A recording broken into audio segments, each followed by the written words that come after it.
$4000 алып алып Европаға кіре қашсаң әле сен не? Қармалып барасың бия.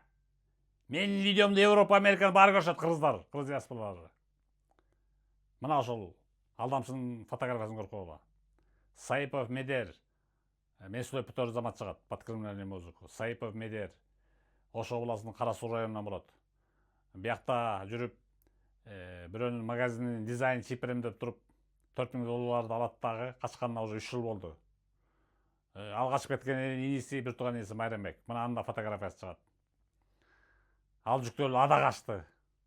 Одаларына тұрбай. Уяттай, екі ұртыған қашқындардың үйілесі болып қаласыңар, қандай болып қаласыңар. Бірің ары қашып болар болса ақша үшін. Тез ақшаны артып келіп қойла. Кімден алғаны білесің, атын атып айлауын. $4000 алып келіп қойла, ошондай бұл видео алынады, бұл болса алынбайды. Шеременде отырып тұресің. Тарбе! Мына көріп қойла көнден.